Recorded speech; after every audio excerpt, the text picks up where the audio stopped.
What is going on, everybody? It is September 9th, 2024, Monday. Hopefully you had an amazing weekend. Gary, how you doing? I'm good, buddy. Got 3 days of rest, stayed off of Twitter, stayed off of YouTube. Yeah? Watched a No bunch social of media movies. free weekend. I was pretty social media free. I didn't get on any sites. Read a couple of books and replenished the old body. What books? How you doing? I'm doing good. What books did you read? Oh God, I read so many books, man. I forgot. I started Fahrenheit 21. Fahrenheit 451, the Yeah, firefighter. 451. Yeah, and some other I can't remember, some other clandestine 007 books that I like reading from time to time. I sit in the bathtub for like an hour and a half and I'll just read. Nice. So, yeah, I've been doing that my whole life. Actually, I don't know why. I always find just going in the bathtub and reading really hot water. I've always done that. It's bizarro. Chills you out, lets you focus, calms you down. Yeah, it's quiet in there. Nobody can bother me. Yeah. The kids don't come in. Yeah. Hey, I'm in the bath. See. They give me an hour. Quiet time is a rare commodity. You know, people don't think about that, but the amount of noise and distraction you have, actually being isolated and having quiet time, I think is very nice. Yeah. I saw you liked my tweet on the price dipping. Yeah, I did. You were complaining. You said, okay, I bought it at 55.6 or something, and it's going to go down. But I think you did pretty well, buddy. I think you're going to be very happy with that. Yeah. Why do you think we're dealing with a short-term dip? There's probably no real answer, right? It's just Bitcoin's going to do what Bitcoin does. I think the market's pretty unstable right now. I mean, Nvidia lost $250 billion in value in one day. Now, people forget it added $2 trillion of value in a year. So it's given back 10% of that. And the markets are nervous. Now, having said that, this is not 2001. Okay. Like Nvidia is making $30 to $32 billion a quarter. Okay. These people are stacking up cash. This is not MySpace or AOL. This is a firm that has cash. I mean, Nvidia could put $2 to $4 billion of Bitcoin on their balance sheet tomorrow morning. And like, in my opinion, it would be a really good leapfrog strategy for them. They're long cash. They buy Bitcoin. There's going to be no antitrust issues. They're an antitrust target for sure. Visa, MasterCard are going to buy everything in crypto they possibly can, as long as they're allowed to.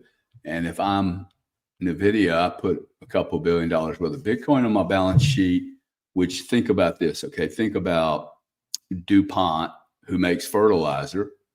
What, they're going to go get in the agricultural business and start growing corn? No. They sell fertilizer to farmers, and then they buy the corn from them, right? So imagine if Nvidia would create this self-sustaining demand where they sell Bitcoin mining equipment to Bitcoin miners. They then buy the Bitcoin.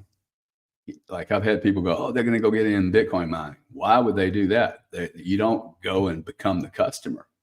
So Nvidia sells to Bitcoin miner. Bitcoin miner makes Bitcoin. Nvidia buys Bitcoin. Woo! Dude, that is an awesome trade for them. I like that agricultural example. That actually makes a lot of sense to me because I hadn't even thought of it like that. Yeah, you wouldn't want to become vertically integrated like that. And then you have more antitrust issues. And why would you want to take out your customers? You don't want to start competing with your customers. You want to give them something they need. Good credit customer then gives you money. You then go buy Bitcoin, which makes your good credit customer a better credit customer.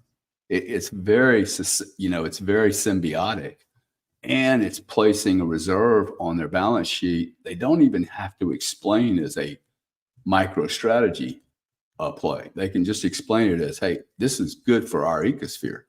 We like buying Bitcoin. We have $30 billion a quarter in US dollars for us to take. That's going to be $120 billion. So they take 2% of that and put it into Bitcoin. No, So Brian. what's the reasoning behind them not doing that already? Well, because they risk averse, right? Well, they've been a machine building company for the last 25 years, and like, they're hitting every stride they can. You can't think about doing everything all at one time. So I just see this as and maybe they don't do it, but you look at it and you go, wow, they would be a really well-positioned company to put Bitcoin on their balance sheet. My point is, these companies are long cash. So they're going to go through their scenarios of how many companies can I buy before I have more antitrust issues. And then when you're looking at that list of things that you can do with that capital, like, what are they going to do with the capital? Go buy ADM? No, they will not be allowed to buy ADM or Intel. Intel's in trouble. Okay, Intel is just organized to have Morgan and Goldman, I think, help them with a strategic decision on what to sell. Meaning, remember my analogy about, jettison, when you get into outer space, the first thing the rocket does is it jettisons all the stuff that got it into outer space. Well, Intel's in a position, they find themselves in outer space with this very, very clunky 40-year-old company. They don't even know what their core business is anymore. Ask Grok, what is Intel's core business? They can't even tell you anymore. And that stock has gotten crushed. So they're now in the process of asking Morgan and Goldman to do a strategic assessment. What shit can we jettison? Is Morgan and Goldman like a McKinsey? No, but they act as investment bankers. They'll act as an investment banker, and they'll act a bit like a McKinsey in this scenario. They'll help, put together a plan for what entities can you sell, which ones will be antitrust issues, which ones won't, who are the counterparties it could possibly be. Do you split your company? Do you split it in 3 times, or do you split it 2 times? They'll go through every scenario. My point is that Intel will begin selling things, and probably in all likelihood, Nvidia will not be a buyer. They won't be able to buy many of these businesses because their position's so large. So that leaves a Bitcoin thing going, oh, wow, that's interesting. I could buy Bitcoin and help the demand of the very market I serve. Now, not all of Nvidia's market is Bitcoin, but to me, it makes a lot of sense to become, demand on the side of something that your customers are producing. I doubt this would happen, but it almost sounds like Intel has a greater need to buy Bitcoin and put it on their balance sheet. Well, Nvidia, I don't think has a need. It would just be smart. But correct. What would you think of? They want to do this, right? Maybe they would. Morgan and Goldman goes and says, "Hey, Intel, we actually suggest, because you don't know what you are, you start putting Bitcoin on your balance sheet." Good idea? Bad idea? Can Bitcoin save a company like Intel? I think that because wouldn't that be the move? Like, you're an at-risk company, you're like, I have no idea what to do, but we have cash. Yeah, this is the problem though. Their shareholder base will be vast. And the first move that I think the thing that Saylor did really well was he studied the market. He went to the board, and then they realized, hey, look, we're going to have to advise all our shareholders of what we're getting ready to do and give them the option that if you don't want to do it, like, we'll buy your stock right now. And that's what they did. So you also have to be in a position where you can buy out the shareholders. So they'd have to go to Intel shareholders, probably get an agreement, lose a bunch of shareholders. Like, this is not designed for a monster business. And then there'll be a year doing that. I mean, it would take a long time. You're right. If they could get out of their own way, this is what I keep saying is the opportunity for guys like myself and you, I don't have the baggage Intel has. Now you're going to look at that and go, whoa, Intel is huge. Intel can't go to the bathroom without asking for permission. So huge is not always, like huge has never hurt me. It's never hurt me. I don't know why people think they can't compete in these big industries. These companies don't have they don't have people like me, right? If you put me in a company and you don't give me authority to pull the trigger, I'm not going to stay there. So I'm a trigger puller, right? I'm action guy. Let's do something. Let's not just go to meetings all day and talk about doing these dumb meetings. I mean, they schedule meetings. They have meeting schedulers to schedule the bloody meetings. I just don't think this is why I say the legacy business is dead, because in Intel, with all its balance sheet, its expertise, it's in probably 80 countries. It's so hard to move, man. There's politics. Hey, I want to go pull Bob out of XYZ country and put him into this new project. And there'll be 3 people that are, hey, it's my time for that job. Yeah, but you're not the best guy. Yeah, but Bob told me I was going to get the job next, right? Like this was a deal.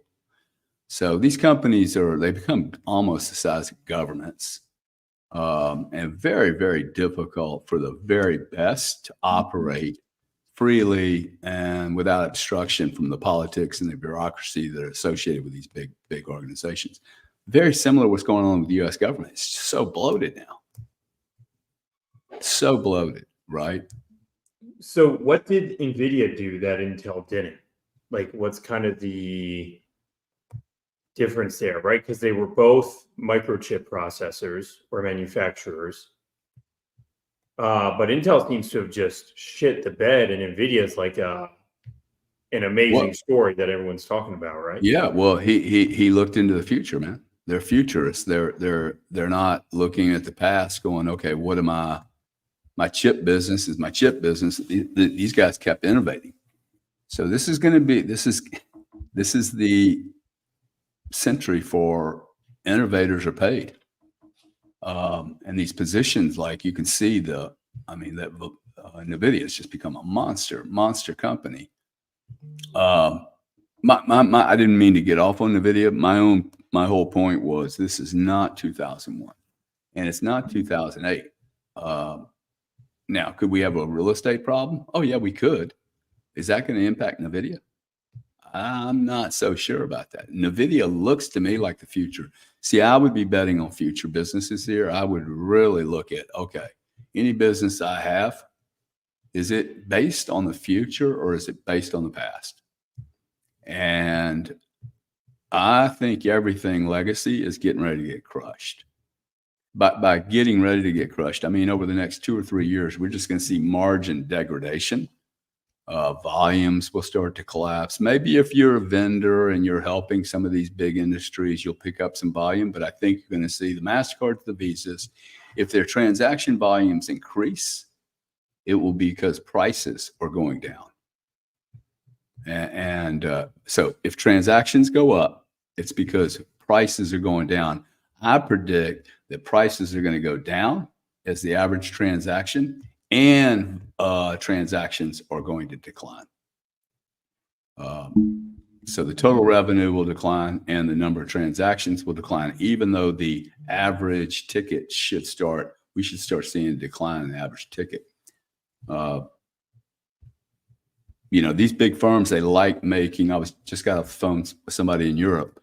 They're going to take 2 pathways, these payment companies, as to what part of the crypto space they play a role in. But they're all coming. I mean, most certainly they're all coming.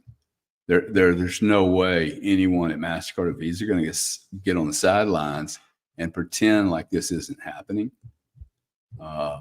in some form or shape, right? There'll be a big fight. Visa and MasterCard they will love CBDCs.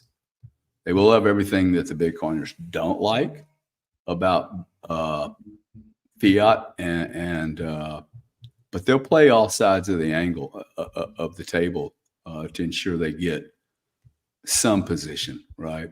And probably a pretty significant position, I would think.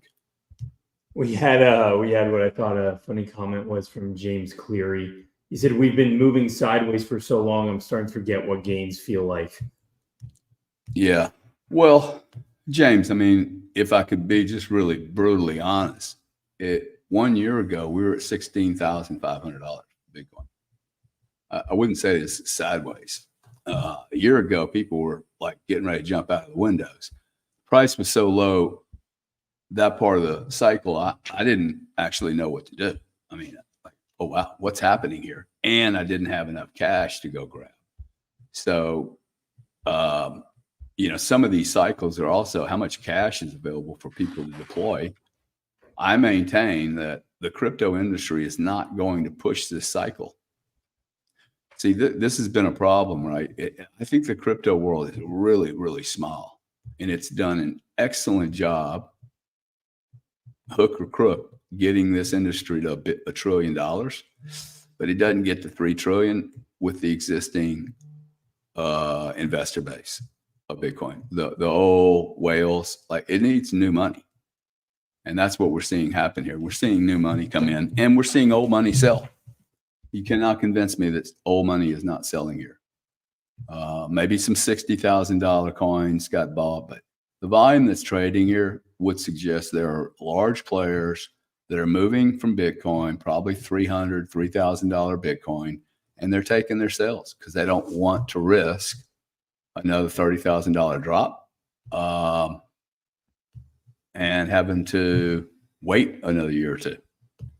Now that what's so bizarre is if the Bitcoiners could just get patient right now, they see the market turning over. This is exactly what should happen. At some point, the market rolls over. Bitcoin outperforms all the other stuff, and that's when, to me, you come up and pick up assets for dirt cheap. Are they selling? Are they impatient because they have to be because they need cash? They being who? The whales? Yeah. Yeah, well, I think there's a lot of issues, right? One, there's 18 billion getting ready to hit shareholders from Celsius. Where's that money going to go to? Is that money going to come in? Is that money going to the coin holders, or did they sell out to some people that were buying those debts? Probably most of it got sold out. Will any of that product hit the market? I suspect it'll probably be demand. There'll be tax issues. And dude, we have a market around the world that everybody's like, hey, what's going on here? Like I just got off of a phone with a guy in England. He was in France. He had his backpack in the back of an Uber in France. The guy pulls over the side of the road and says, hey, you have to put that backpack in the trunk. He wouldn't allow the guy to have a backpack in his car because he's so scared somebody's going to pull a knife out and split his throat. France, dude. That is France. Okay. England is like boiling over right now. Every day people are in the streets. He's terrified. He's got 2 children. And he's like, hey, where do I go, man? Where should I go? And of course, the first thing the Brits come up with is, well, Caymans or Monaco or the UAE. The UAE is going to be a huge benefactor from this political ostracizing that America's doing. I mean, we are ostracizing the whole planet, putting them on either the Jewish side of the balance sheet or the Palestinian side of the balance sheet or the crypto side of the balance sheet or the fiat side of the balance sheet or the Kamala side of the balance sheet or the Trump. You see the story here? Always massively polarized. You're vaccinated, you're unvaccinated. Notice the trend here? I didn't start this. You didn't have anything to do with this bullshit. Nothing. And we are so polarized. And I think martial law is coming. I maintain we have 55 days, 56 days. This is happening right now. One of the reasons I didn't want to go on social media this weekend, I'm wiped out from it. I'm depressed, man. Like I'll say it. don't want to go and listen to more people whinging and whining, knowing, wow, I'm not sure there's a lot we're actually going to do about this. I hear a lot of whining, but I don't hear people, locking their door going, you can't come in. Fuck this. This is bullshit. I mean, it's a little frightening, I must say. It is. Now, having said that, I pop around St. Pete. Restaurants are full. Yeah, I mean, they're not full, but people are shopping. Can't get an appointment anywhere. People seem to be spending money.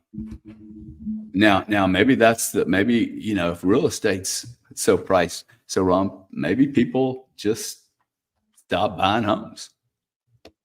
That'll be interesting. What are you seeing on the anecdotal side? To your point, what you're seeing in St. Pete, how does it differ than what you're seeing on the data, social media side?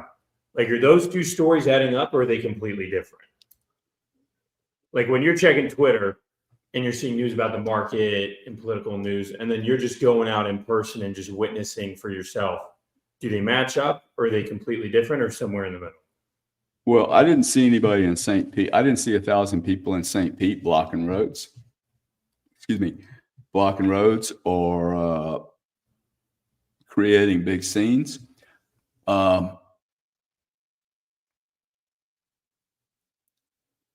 Imagine how many less people would be in these restaurants, and if indeed you have people rioting in the streets in St. Pete.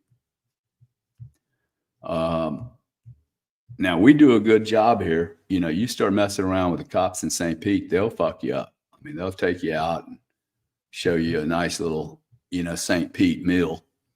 I'm not saying they're mean, but they're not going to just let you piss all over the property, right? They're not going to let you shoot heroin on Central. Now, there's some dodgy people on Central. We're going to have that issue to deal with. I don't know how you deal with all these homeless people. We had a homeless problem before you started allowing a bunch of people to walk into this country with no kind of credentials or verification. So I don't think that's, that problem just goes away. We've had homeless issues for a long time, since back to very beginning of Egyptian times and probably before then.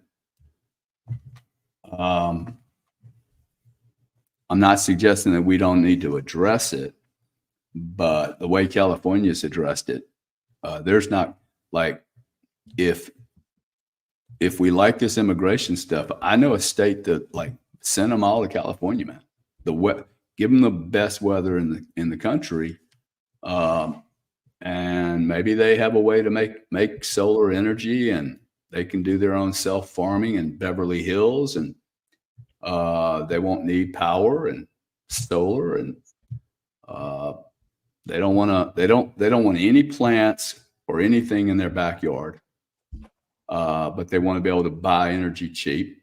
The gasoline costs what, $1.50 more in California than it does almost everywhere else.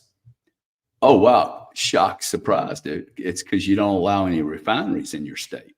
I think there's one refinery in Utah that deals with 80% of all the gasoline in California. So it's like every state that I see, New York, Illinois, dude, these states are broke. Okay, Philadelphia. I mean, I don't know how this is gonna, with Kamala or Donald Trump, whoever the leader is going to be of America in the next 55 days, they have an awful job. This is an awful job, okay? Who would want this job? A glutton for punishment, or somebody that's really, really into creating a legacy? And I don't think there's, you don't want somebody that's just been put in this job, Sam. You do not want somebody They're just like, oh, I was next up. Like this problem Yeah. is too big. If I was the guy next up, you really need to look at me and go, is he qualified to work his way out of this shitstorm? And there's only one cat that's possibly even organized to get us out of this shitstorm. It's Donald Trump. And it's because he's had to work through issues before. Like, I like that he's had bankrupt companies. He knows the process. He knows the process by which, the bankers get nervous. And if you can keep the bankers nervous, then that's good. Okay. But to stick a Kamala Harris in this position, even if she was a good person, she is not qualified for this problem. Okay. It would literally be like taking a school teacher and sticking her into an emergency room with 8 gunshot wounds, man. Yeah. Okay. Massive gunshot wounds. And she's a PE coach. And she did a CPR course.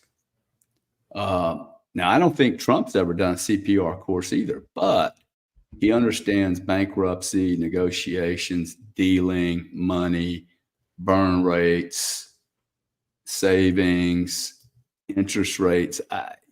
I'll bet, dude, this thing tomorrow night with Kamala, I was just talking to Grant, and I said, dude, this is going to be a train wreck for her. And I don't even think she makes it. Like, will anyone give me odds? I'll take 3-to-1 odds if the debate doesn't even happen. Oh, really? Yep, $100. I do $100 for 3-to-1. You got to pay me $300 if it doesn't happen.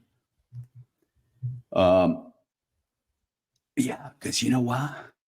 I don't think she can get in front of a camera, dude. I don't think she can last. I'll give her 30 minutes, 22 minutes before she cracks up. And most certainly she, like 90 minutes. Ooh, that's going to be a long 90 minutes, baby. She's wetting her pants right now. I'd be terrified. I would be terrified to go in front of Donald Trump, and I'm clean as a cucumber. She's got shit in her background that's ugly, dude. Ugly. The best thing she's done today is that she showed a walk that her and her husband made in this. She's in some kind of secluded area, I guess, doing training. They probably got a couple of Trump fakes right there just messing with her. Yeah, but she's, walking hand in hand with her little hussy, and they're talking like they just love each other, one-y. And, but like, she wasn't elected. I think the old man dies today, tomorrow, next week. Maybe that's what happens. Tomorrow, Biden dies and they have to cancel the debate. She becomes president of the United States. She then can pardon the entire Biden family. He doesn't have to do it. He said he wasn't going to do it. Hunter Biden will most certainly get off. Right? I'll bet $10,000 anybody. Dude, I'll pay $10,000 for the guy to go to jail. Like, seriously, I think that would be a great win.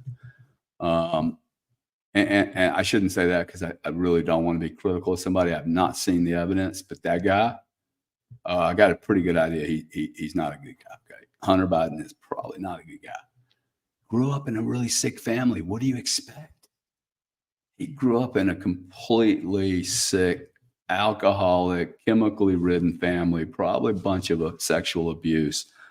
Like, who would want this job, dude? Like, would you really want? Let me ask you this question because you're in politics. Would you really want to become the president of the United States? No. Mm-mm. Yeah. See, I think you have to be a little wacky to want that job. Little megalomania. By the way, I think you kind of need that in that job, right? Like, one of the reasons I'm handle probably the pressure. Yeah, totally, man. Like, I may not be as good on TV and radio as my brother because I don't really get off to it. It's not my. In fact, if anything, it does just the opposite for me, right? I start to I mean, I do think that it is very easy to get on TV and talk now.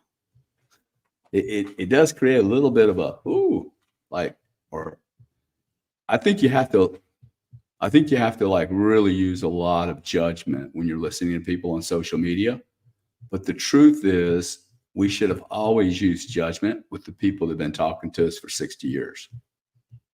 The anyone that's in the media that's talking to you, they have a, you just got to be careful, right? We have been programmed since I was a little boy.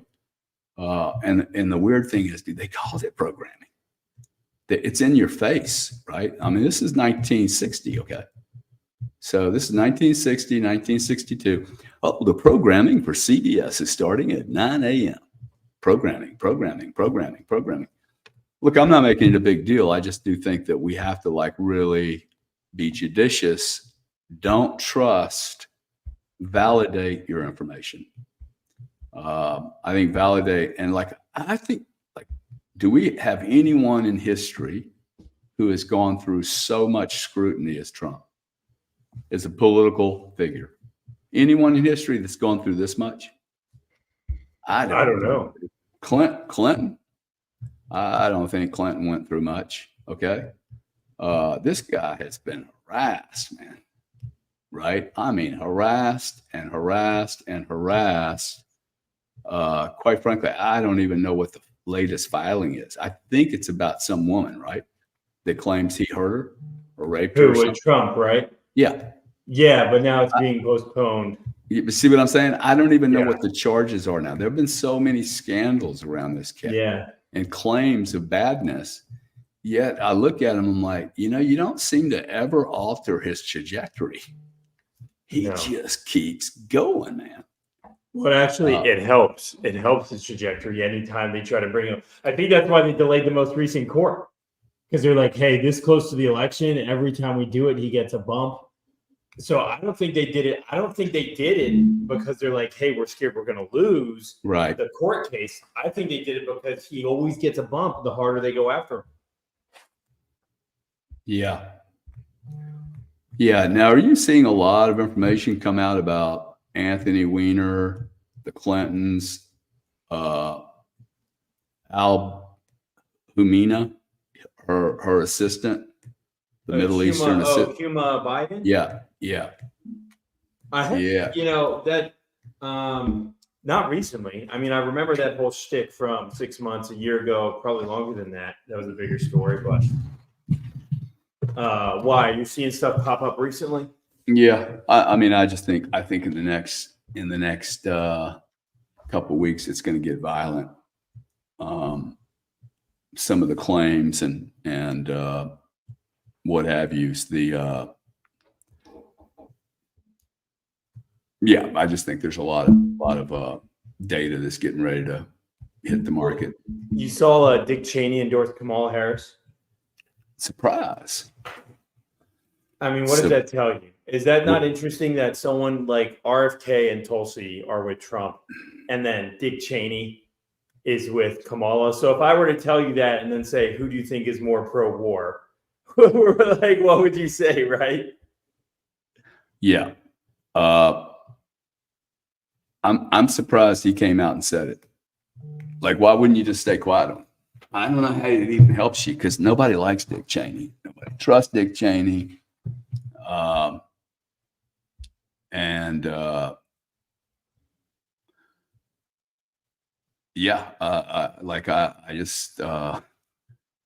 know why he would have done that. I mean, 88 different CEOs of companies came out and have supported him, supported her. Mark Cuban has gotten crushed over this. Nobody's taking Mark Cuban seriously anymore. I mean, it just, at this point, man, when you have somebody coming out saying, hey, I am supporting Kamala because she is Wonder Woman, it's like, whoa, really? Like, what shit do they have on you? You know what I'm saying, good dude? question. I immediately go, what did you do, dude? Because I'm having a hard time understanding. Like, I'm not a mean human being. I'm having a hard time understanding how she is qualified to do anything, much less all of a sudden she's now the shoe-in for the president of the United States. Okay. Like, I think she's going to be president of the United States in the next 45 days. Like, seriously, dude, like, nobody asked. It's very interesting to me, like these characters like Mark Cuban, which I actually don't know if I know how he made his money. Yeah, he bought a company and sold it. He had a software company and made, I think he did 100 million. And, you know, that was his first hit, and he smashed it. And then he did another one. Like, it was some, you know, it was software companies. I mean, it's weird to me. A lot of people say he's a one or two hit wonder, and he's just not ever been able to do it again. But like, he's losing what is he, the Mavericks or some basketball team, right? Yeah. But people are boycotting the stadium now. Oh, really? I didn't know that. Dude, I think people forget that this boycott works both ways. Okay, all they hear about is the Democrats talk, like, these boycotts. I think our boycotts last longer. Like, I haven't shopped with Costco since 2020, dude. Okay, like, that's a long time. That's 4 years of losing $1,200 a week. You know, 1,200. I think we spent a lot of money at Costco and a lot of time. And they made me stand in line and do the whole, you know, I thought they were going to stick a Q-tip up my nostril. So I just never went back. Right now, what are they doing? They're raising membership fees now. I mean, you think about Costco massively benefited from COVID-19. Massively. Okay. That means for me, dude, I think you were in on this shit. Okay. Like, you won big time.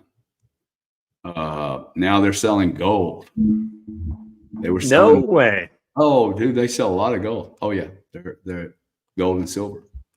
So there's a lot of companies that benefited from this, and it sickens me.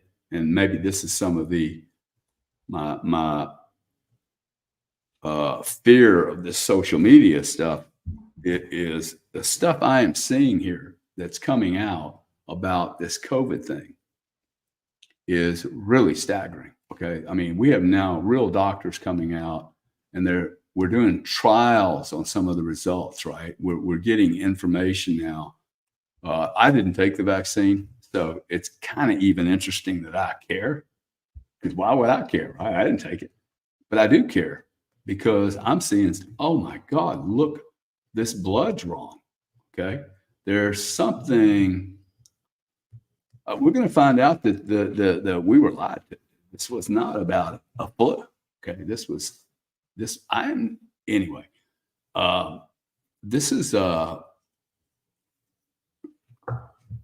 you know, if we find out this was engineering to harm society and to reduce the population, I gotta believe somebody's going to get angry at some point. You should, dude. I literally listened to a lady this morning that's her 10-year-old and her 8-year-old are going to get vaccinated for the third time today. The COVID shot? You guys are still doing this? Like, I'm stunned that people, I am stunned that they still allow the vaccines until they're tested, man. Like, oh, wow, we might have released too soon. Let's back up. Let's go figure out what we did, what happened. Were these things safe? They're still doing it. Like, dude, I have to have a procedure, a minor procedure that I just keep putting off. I'm scared to go to the hospital. I have been in 13 surgeries. Never, ever did I think that I would get hurt in the hospital. I'm terrified to go there. It's a really minor procedure, but I'm like, whoa, dude, I'm not sure. I'm not sure I want to go, and who knows what they're going to put in me. I have no way to track it. Especially if you're knocked out. It's like, what are you going to do if you're under anesthesia or you're under anesthetic? Yeah. Yeah. And I'm I'm assuming they don't make a mistake. So, yeah. So it's for me, see, think about what I just said, right? Here's a grown man who is terrified to go to the hospital now. And I never, ever thought about them being a problem. I mean, I knew that a lot of diseases get picked up in the hospital. I knew all that data, which is bad enough. But now it's like, man, I don't trust these people. Well, that means I don't trust the priest. I don't trust the doctors. I don't trust the nurses. Oh, I don't trust anyone anymore. Uh-oh. You've lost command of your society when people don't trust anything. I don't trust the news. I don't trust the newspaper. I don't trust the guy stopping at my mailbox, sticking shit in my mailbox, even though it's marked at FedEx. You know why? Because I just found out the other day that Facebook, Twitter, Google have CIA, DEA, and every other third letter agency sitting inside their operations, looking at all this information and commanding what you and I see. So why would I think the guy delivering FedEx at or UPS, United Postal Service, why would I think that they're not working for the government? Okay. Checking on me. I mean, literally, like, I don't want to scare anybody, but are you really comfy, dude? Well, I guess you get used to the idea, right? It's like, that's a terrible answer, but it's like, I still use Twitter, right? I still use Instagram. We're still on YouTube, right? Is it all being tracked? Yeah, probably. Right? What are you I don't mind do? it. I don't mind it being tracked. I mind it being perverted. Like when they're purposely putting stuff in front of your face. Do you notice how long I have been stuck at 44.9 thousand followers on Twitter? For a week. Like nothing. It went from 40 to 45, 44 in like 4 days. And now it's just like, grind, nothing. Okay. And like, I think, well, we don't know, do we? We don't know because these utilities have no responsibility in sharing any of this information as to what they're doing. This is why I said, hey, look, if we really find out that Zuckerberg wasn't lying the other day, that he admitted to gross felonies, collaboration, and overt actions with multiple U.S. agencies, hopefully it's just U.S. I mean, do we know? Has anyone asked him, hey, did you provide this to the Germans or Russians or NATO or anybody else? But if he wasn't lying and he did indeed alter voting information and alter COVID information, I don't know. What does that say about newspapers? And what does that say about radio stations? And Twitter already admitted there was a bunch of dodgy shit going on. He got in front of it, tried to clean it up. We now have Brazil threatening him. France has stopped the guy from Telegram. The United States FBI has filed an inquiry into the Telegram guy. I'm not sure it's what is that? Do you remember what the FBI filed? Oh, the racketeering. It was RICO. Yeah, I'm pretty sure that investment in Brazil. By the way, Mr. Brazil guy, you're an idiot. Okay, it was hard to get U.S. dollars out of Brazil before you did that. No one's going to invest any money in Brazil. Not a U.S. company. Not today, and probably not for a long time. Like, how do you get aboard? Hey, we're going to go in Brazil, man. We're going to build $1 billion business. Really? You are, huh? Well, wow. I was having dinner Saturday night, I think. Saturday or Sunday. And with a very, very bright lady. She runs a hedge fund. And she said, hey, look, if this thing goes tits up, like, what are you going to do? And she's 70 something years old,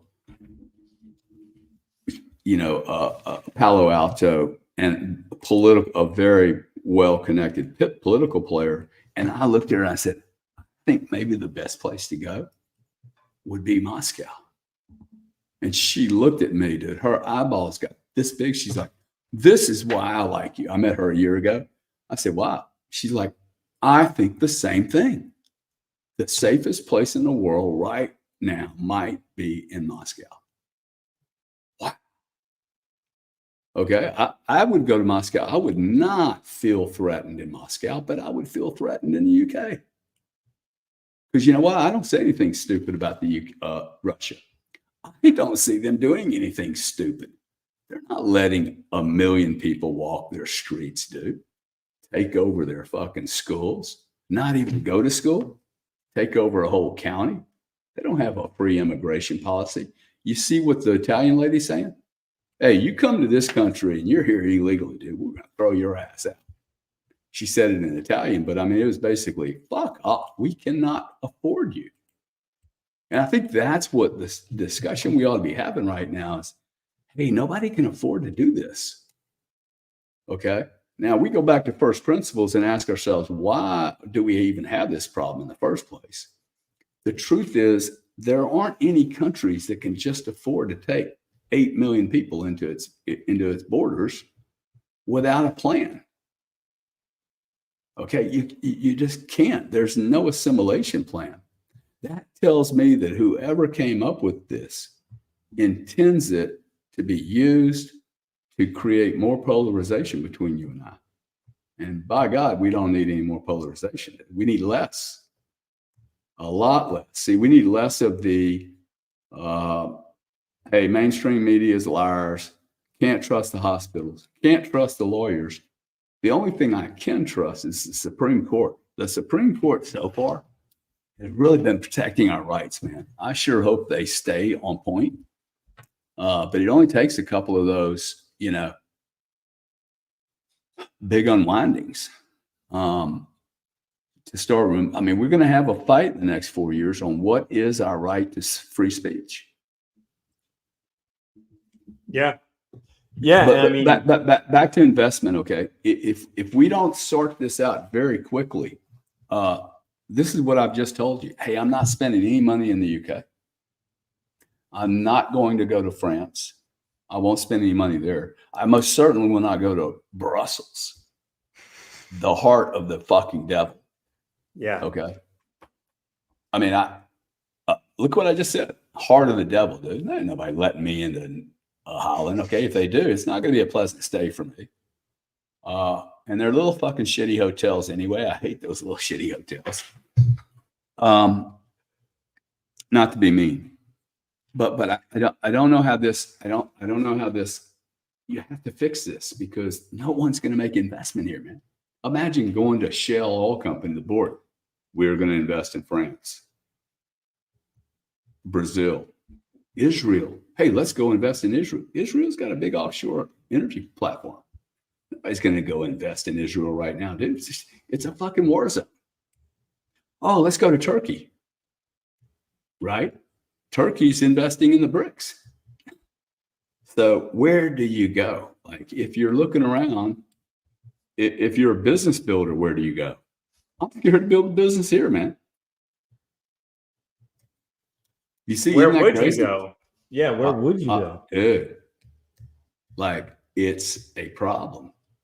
Peter Thiel was asked this question by Joe Rogan, and Peter can't come up with an answer. Like, so now you have super wealthy people that are like, don't know where I would go. I'm not going to Puerto Rico. Or I don't want to go to the UAE. I mean, I think that's probably, hey, oh, by the way, the UAE does not have any of these issues that the UK has. Okay, you walk down the street with a $100 million watch on and nobody's going to take it in UAE. That does not happen in England. Okay, why? Law and order. Okay. They have the laws. They're not using the order part.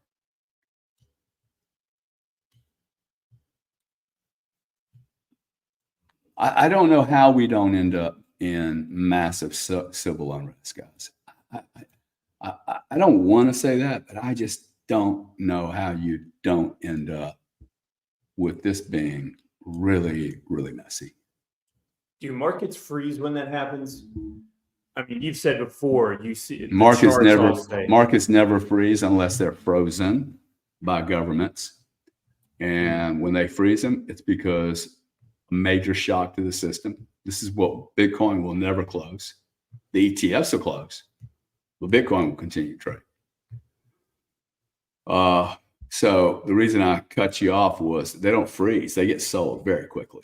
As soon there is no, it's either getting bought or it's getting sold. And the reason they freeze them is because the sell will be brutal.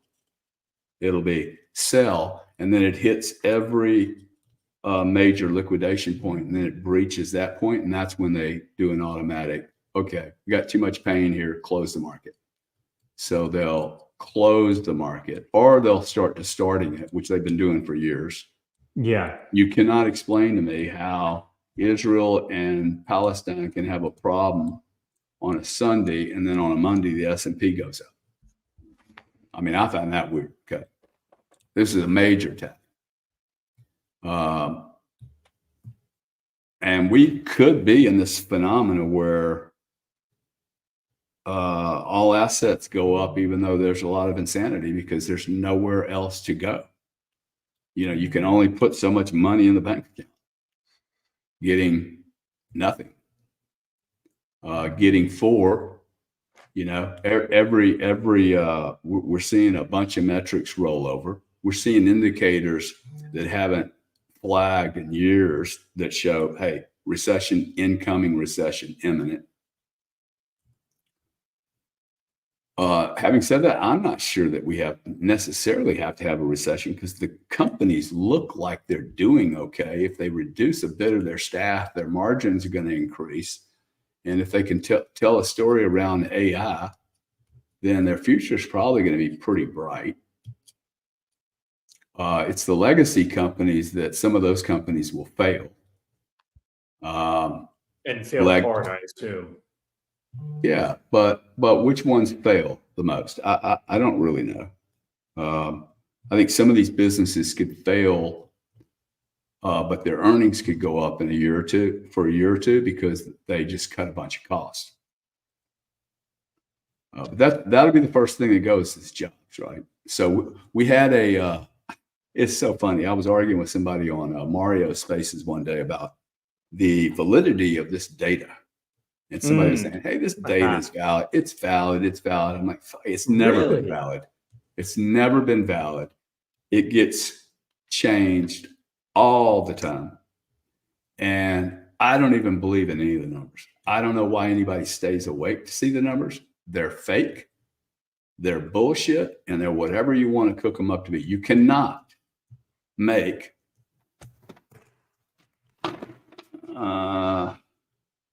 these people are correcting these numbers by, just so everyone's clear how big the numbers are missed. It's in the, hey, we're expecting this many jobs. We're expecting 167,000 jobs. That's what they print. And then they go, hey, you know, we made a mistake by 70,000. 70 divided by 167 is about 40%.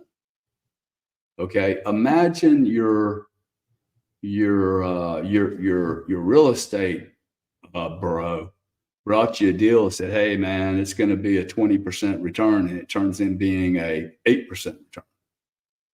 That's the miss. Okay, like that's ridiculous. That's not even close. So, and they did it for the prior month. I mean, so they just keep missing these numbers. The CPI index, the consumer price index, completely false, dude. Okay, it's bullshit. Okay, I don't care how much cheaper your Netflix is. I care about how much it costs me to actually buy my insurance at my house. Oh, it's unavailable. it's triple. Well, that you'll never buy a house if it's triple what it was last year. Then it's, hey, look, I'll give you 4% of the total value of the house. You can't get a loan right now. So the whole system is just so screwed up. I don't know how you end up with people, at least in multiple countries, rioting. Like violent rioting. I don't want that, by the way. I don't want that. I don't think there's going to be anything solved with violence. And I say that honestly, not politically. But I don't know how it doesn't turn violent, sadly, because it's so polarized and no one's trying to, well, the truth is there isn't anyone that can bridge the gap. What are you going to do? Send in a bunch of socialist woke people? See, we don't even have anybody that can go do CPR on this situation, man.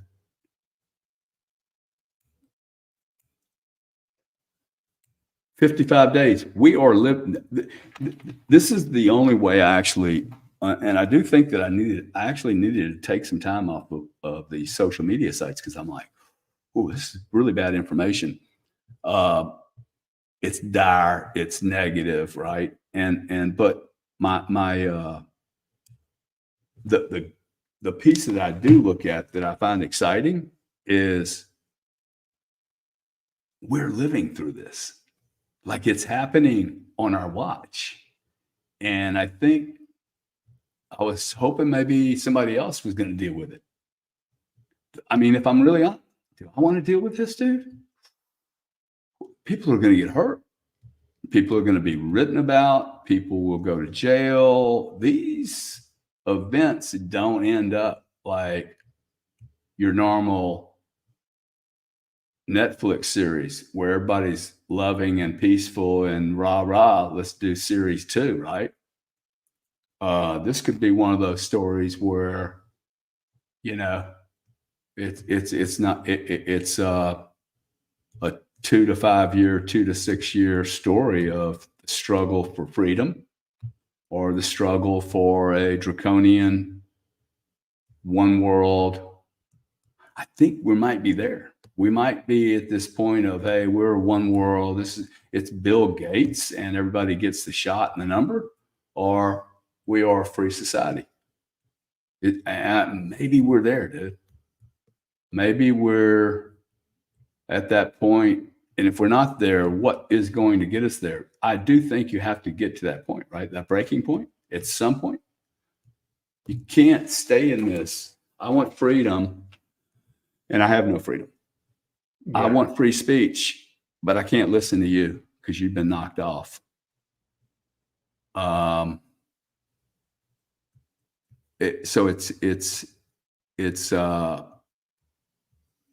I think if we all take a lot of responsibility for it, this is a big job here. And it would be much easier for me to say, hey, let Sam, just as long as my kids are okay, let Sam deal with it later when I'm dead. I do think this is happening right now. And I've been around long enough. I mean, I've seen us have challenges before, but not this big, not this wide. And they're not in another country anymore. They're in our country. By the way, this is the first time this has ever happened in America. We've been able to fight these engagements from TV and little drone pilots. And well, that's all. So this is literally down the street here, right? If you're in New York, you don't have to go very far. No. Chicago, Philadelphia. You go to your front door. Dude, it's, and then there's Bitcoin, and you look at Bitcoin and go, whoa, that last 30 minutes is pretty negative. You look at Bitcoin and you go, whoa, Bitcoin should do extremely well here, right? I mean, this is the cool thing. There's a dark guy in the UK who's from Somalia. He's carrying a bag with him. He doesn't have a job. His mother's sick. He's got 2 little infant kids. his sisters and brothers. He's just trying to survive, dude. Okay. Then there's the guy in England who's got a good education. He makes 300 grand a year. He's got 2 kids too, dude. He doesn't want any grief. Bitcoin is for both of these human beings. Bitcoin actually builds a bridge for both of these, the Somalian and the UK guy. And I don't know what else does build these bridges. It's not more hospitals and more bad schooling and more McDonald's, right? I don't think so. I think it's, hey, can these people survive? Can they pay their own way? Bro, I just don't.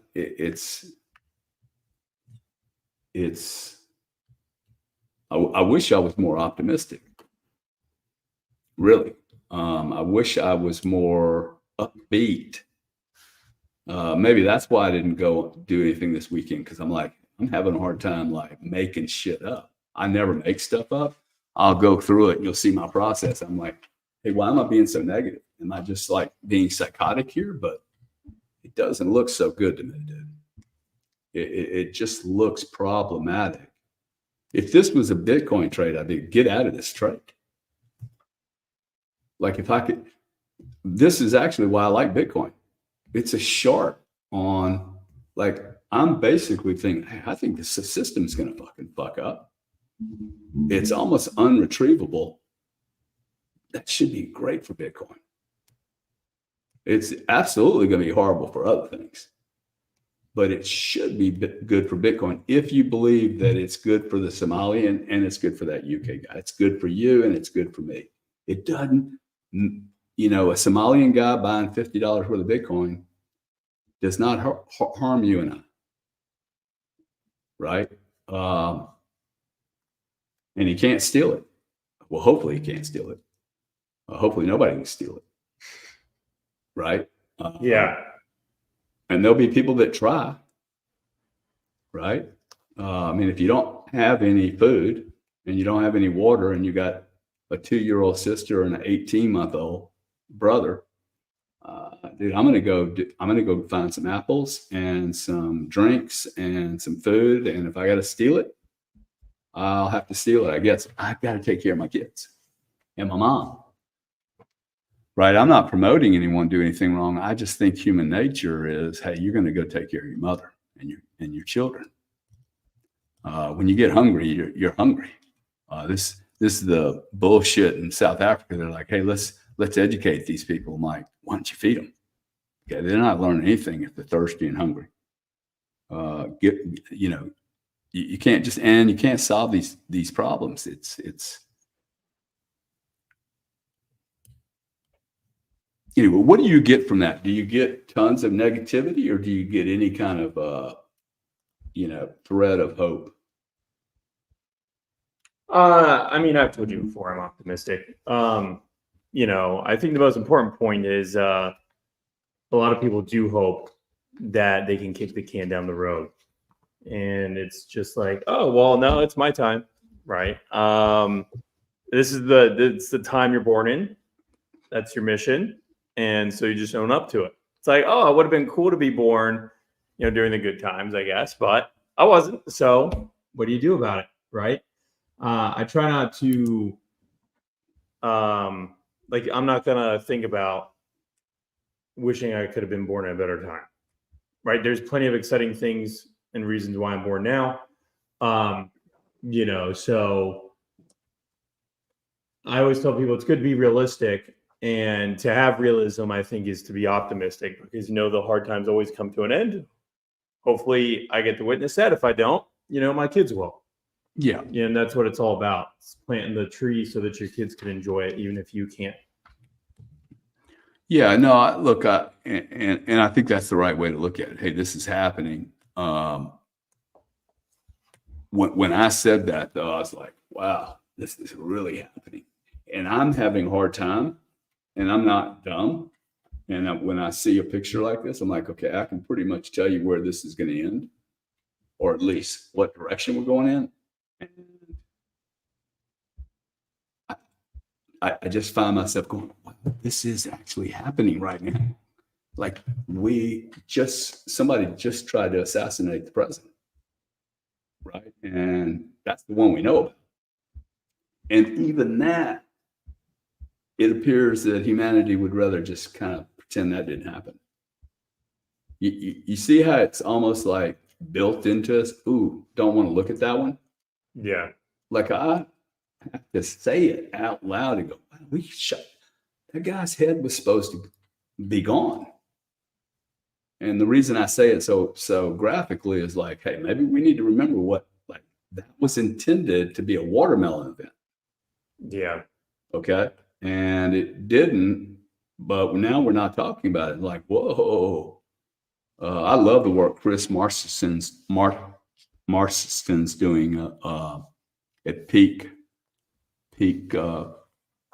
Privilege. I think Peak Prosperity is his podcast. Yeah. Really big guy, and he did a tremendous amount of work on that assassination, and is relentless on it. And more videos are showing up, man. That would appear that it was that 24-year-old kid wasn't, 20-year-old kid wasn't the only guy that was aware of what was happening. I mean, it just, but more importantly, we're not even talking about it anymore, right? It's kind of like, oh, distant memory. 55 days, this is history. We are literally living in history. I can't say that I really like it, but we're living in it. Many books and movies will be written about this period. Don't you think, Sam? I mean, a colossal amount of history is being made right now. And I do think that it's easy for people to think this is happening somewhere else. But in fact, it's probably one of the most important times in my life that I have been, like, literally, I think this is probably one of the most important points in history that I have ever been alive. And would actually challenge, in fact, this would be really a good, tell me a time in history that was more on the precipice of going one direction or another on a global scale. When in history has this been this significant, that this event, like we can look at 6 months and go, whoa, 6 months is happening right now. And a lot's going to occur right now in this window that will predict what's going to happen, will determine what's going to happen in the future. Do you remember a time in history anywhere in the world? Not off the top of my head. World War II, World War I, probably, right? Like, oh, we're going in and then we're getting out. Nagasaki was a big deal, dude. That stopped everything. Hiroshima and Nagasaki, that stopped the war. Pearl Harbor was a deal, right? But it was an event. 9/11 was an event. This is not an event, man. This is 9/11 and COVID-19 all stacked together. Like,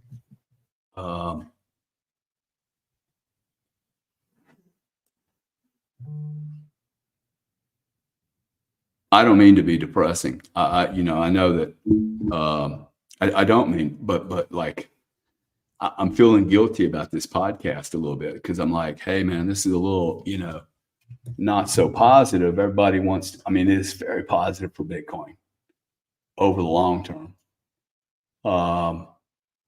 But my goodness, man, we need, I know we're talking to a couple of political people today. I know I don't like doing that, but we really do need to like we need a Bill of Rights for the 21st century. See, that's the kind of thing I would like to get involved with the whole political thing. Hey, we need a Bill of Rights, man. A new Bill of Rights for the 21st century. We can't go around thinking that Brazil can cancel, a free speech platform. Like if that's going to be the world we're going to live in, ooh, I don't think that's going to be a lot of prosperity for people. What do you think? I think you need free speech for prosperity. I mean, it's an essential. Yeah. Absolutely. My dogs think so. My dogs think that if you don't have good manners, you should get bit.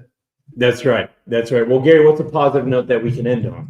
Well, I think the most positive note would be that we go out and do something really, really positive for someone today. Like,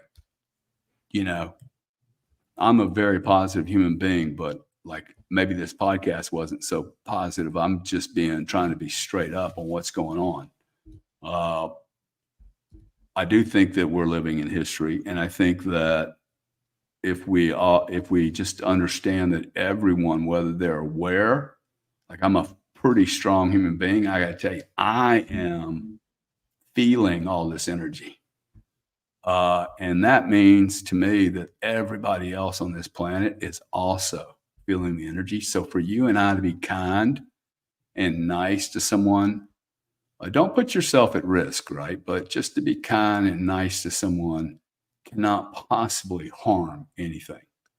And so in a world that's so freaking confused right now, we have 1,180 people pass through this little room.